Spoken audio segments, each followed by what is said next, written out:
เจ้าสวัสดีกลับมาพบกันอีกแล้วในรายการพอดแคสต์รายการนี้ที่จะให้พี่น้องที่มีความเชื่อที่เข้มแข็งในองค์พระผู้เป็นเจ้านั่นคือข้าพเจ้าเองก็หวังอย่างยิ่งว่าพี่น้องคงจะสบายดีตามการทรงนำขององค์พระผู้เป็นเจ้าเอเมนและก็หวังว่าพี่น้องจะได้รับกำลังใจจากพระคำของพระเจ้าอีกหลายๆคนที่ได้แบ่งปันนั่นคือเมื่อพี่น้องได้รับกำลังใจแล้วพี่น้องอย่าลืมที่จะแชร์หรือจะแบ่งปันให้กับคนที่เขาเจ้าบ่ได้มีโอกาสที่จะฟังสามารถที่จะแชร์ออกไปได้เอเมนเนาะขอบคุณพระเจ้าสำหรับวันนี้ข้าพเจ้าเองอยากจะมาแบ่งปันพระคำของพระเจ้าใน1เทสาโลนิกบทที่4ข้อที่13หาข้อที่18ในหัวข้อที่ว่าเฮามีความหวังหลังจากชีวิตที่ตายไปแล้วเฮามีความหวังหลังจากชีวิตที่ตายไปแล้วข้าพเจ้าจะอนุญาตอ่านอยู่ในข้อที่13หาข้อที่18คำของพระเจ้าได้ทรงกล่าวว่าพี่น้องทั้งหลายเอ้ยพวกเฮาอยากให้พระเจ้ารู้ความจริงถึงพวกที่หลับไปแล้วนั้นเพื่อว่าพวกเจ้าจะบ่ได้เศร้าโศกเหมือนดังคนอื่นที่บ่มีความหวังเพราะในเมื่อพวกเฮาเชื่อว่าพระเยซูเจ้าได้สิ้นพระชนม์และได้คืนพระชนม์แล้วโดยพระเยซูคริสต์เจ้านั่นแหละพระเจ้าจะนำคนผู้ที่ลับไปแล้วนั้นกลับคืนมากับพระองค์ในข้อนี้เฮาบอกพวกเจ้าทั้งหลายตามพระธรรมขององค์พระผู้เป็นเจ้าว่าพวกเฮาผู้ที่ยังมีชีวิตอยู่และคอยท่าการเสด็จมาขององค์พระผู้เป็นเจ้าเฮาจะล่วงหน้าไปก่อนพวกคนที่ลับไปแล้วนั้นก็บ่ได้แท้ด้วยว่าจะมีเสียงห้องบรรษาอันดังเสียงของอัคคเทวดาเสียงแกะของพระเจ้าและองค์พระผู้เป็นเจ้าเองจะเสด็จลงมาจากสวรรค์พวกผู้ที่เสือในพระคริสต์ที่ตายไปแล้วก็จะเป็นคืนมาสู่ชีวิตก่อนแล้วพวกเขาผู้ที่ยังมีชีวิตอยู่ในเวลานั้นก็จะถูกรับขึ้นไปในเมฆพร้อมกับคนพวกนั้นเพื่อพบกับองค์พระผู้เป็นเจ้าในฟ้าอากาศอย่างนั้นแหละพวกเขาจึงจะอยู่กับองค์พระผู้เป็นเจ้าตลอดไปเป็นนิจด้วยเหตุนี้จงเล่ารวมอ้อยใจซึ่งกันและกันด้วยข้อความนี้เอเมนนี่คือพระคำของพระเจ้าพี่น้องนี่เป็นจดหมายของอาจารย์เปาโลที่ได้เขียนไปหาผู้ที่เชื่ออยู่ในคริสตจักรเทสาโลนิกซึ่งเกี่ยวกับความตายและการเสด็จกลับมาขององค์พระผู้เป็นเจ้านั่นก็คือพระเยซูคริสต์นั่นคือถ้าหากว่าพี่น้องอ่านอยู่ในข้อที่13นะเราจะเห็นอาจารย์เปาโลได้เว้าเกี่ยวกับถึงความหวังการปลอบใจสำหรับผู้ที่เชื่อหรือสำหรับผู้ที่ได้สูญเสียกับคนที่เขาเจ้าฮักนะข้าพเจ้าเองอยากจะอ่านอยู่ในข้อที่13อีกทีหนึ่งให้พี่น้องฟังพี่น้องทั้งหลายเอ้ยพวกเราอยากให้พวกเจ้ารู้ความจริงถึงพวกที่หลับไปแล้วนั้นเพื่อว่าพวกเจ้าจะบ่ได้เศร้าโศกเหมือนดังคนอื่นที่บ่มีความหวังอยู่ในข้อที่14ข้อที่14เพราะในเมื่อพวกเขาเชื่อว่าพระเยซูเจ้าได้สิ้นพระชนม์และได้คืนพระชนม์แล้วโดยพระเยซูเจ้านั่นแหละพระเจ้าจะนำคนผู้ที่หลับไปแล้วนั้นคือคืนกลับมาพระองค์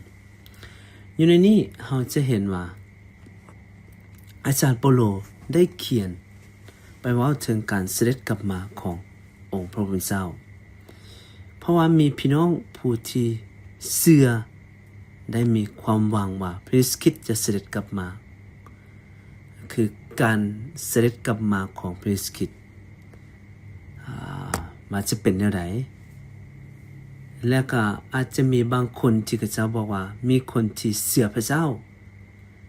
แล้วก็เสียชีวิตไปแล้วว่าพระเจ้าก็จะสิไปจังได จะอยู่แนวใดว่าเขาจะเป็นแนวใดนี่คือสิ่งที่นาคำถามที่ข้าเจ้าถามฉะนั้นคืออาจารย์เปโลเองก็ได้นุ่นใจว่าอย่าหมดหวังเนาะสำหรับผู้ที่เชื่อแล้วก็คือผู้ที่ไปล่วงหน้าก่อนอย่าหมดหวังเพราะว่าข้าเจ้าไปแต่ห่างกายแต่จิตวิญญาณของข้าเจ้าคืออยู่กับองค์พระเจ้าเฮาจะเห็นนั่นคือพี่น้องสำหรับเฮาผู้ที่เชื่อเฮาผู้ที่มีความเชื่อเฮาผู้ที่มีความหวังคือเฮารอคอยการเสด็จกลับมาของพระเยซูคริสต์อย่างจิตใจจ่อ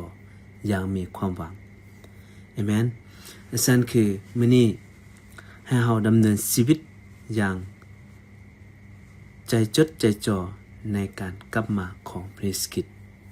เฮาทุกคนมีความหวังพี่น้องแม้ว่าพวกเฮาจะตายไปห่างกายนี้แต่ชีวิตฝ่ายจิตวิญญาณของเฮาจะกลับมากับองค์พระเจ้าและจะมีชีวิตอยู่กับพระเจ้าอีกเช่นหนึ่งคำถามก็คือว่ามื้อนี้ชีวิตของเฮาพร้อมบ่ที่จะรับการเสด็จกลับมาขององค์พระเยซูคริสต์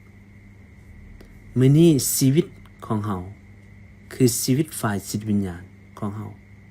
ได้เตรียมพร้อมแล้วบ่ว่ามื้อหนึ่งถ้าเฮาได้ตายไปเฮาได้ไปอยู่กับองค์พระเจ้าและเฮาจะขึ้นไปอยู่กับพระเจ้าพี่น้องบ่ว่าแม้หยังก็แล้วแต่ในชีวิตห่างกายนี้แม้ว่าเฮาจะล่วงลับไปก่อนแล้วแต่เฮายังมีความหวังกับพระเจ้าในฐานะที่เฮาเป็นลูกและเป็นผู้เชื่อในองค์พระผู้เป็นเจ้าห่างกายนี้บ่สามารถมีชีวิตอยู่ตลอดไปบ่สามารถอยู่คำฟ้าหรืออยู่คำดินได้พี่น้องในมื้อใดมื้อหนึ่งห่างกายนี้จะสูญเปล่าไปแต่ชีวิตฝ่ายจิตวิญญาณของเฮาจะยังมั่นคงอยู่เพราะว่าความตายของเฮาพระเจ้าได้กำหนดไว้แล้วพระองค์ทรงเป็นผู้ที่กำหนดว่าเฮาจะไปมื้อใดแต่เฮายังมีความหวังเพราะเฮาเชื่อในพระเยซูคริสต์ฉะนั้นข้าพเจ้าเองอยากจะหนุนใจพวกเฮาทุกคนให้เฮาเตรียมพร้อมและดำเนินชีวิตให้เป็นที่พอพระทัยพระเจ้าอาเมนให้เฮาดำเนินชีวิตที่รอคอยการเสด็จกลับมาของพระเยซูคริสต์ให้เฮาดำเนินชีวิตที่มีความหวังว่าพระองค์จะทรงกลับมาพิพากษาทั้งคนเป็นและคนตายเมื่อพระองค์เสด็จกลับมาแล้วคำถามก็คือว่าเฮาพร้อมบ่พี่น้องนั่นคือให้พระเจ้ากลับมาเสด็จกลับมาในช่วงเวลาที่เฮารับใส่พระองค์ในช่วงเวลาที่เฮาพร้อมในช่วงเวลาที่เฮากระตือรือร้นรับใส่พระเจ้าอย่างเต็มที่เจ้าพร้อมแล้วบ่ที่จะต้อนรับการเสด็จกลับมาของกษัตริย์ขององค์พระเยซูคริสต์ในชีวิตของเจ้าสุดท้ายท้ายที่สุดพี่น้องอย่าหมดหวังแม้ว่าร่างกายนี้จะตายไปเพราะเฮามีพระเยซูคริสต์พระองค์ทรงอยู่กับเฮาอาเมนร่วมใจกันอธิษฐานพระเจ้าบิดาพระลูกสรรเสริญแด่พระองค์ขอบคุณพระเจ้าสำหรับความหวังที่พระลูกมีแม้ว่าร่างกายนี้จะได้ตายไปจะได้สูญเสียไปแต่พระลูกยังมีความหวังในองค์พระผู้เป็นเจ้าชีวิตนี้เฮายังมีชีวิตอยู่และคอยท่าการเสด็จกลับมาขององค์พระผู้เป็นเจ้าขอบคุณพระเจ้าสำหรับชีวิตและลมหายใจอธิษฐานในพระนามพระเจ้าอาเมนอาเมนขอบคุณพระเจ้าขอพระเจ้าอวยพรพี่น้องทุกคน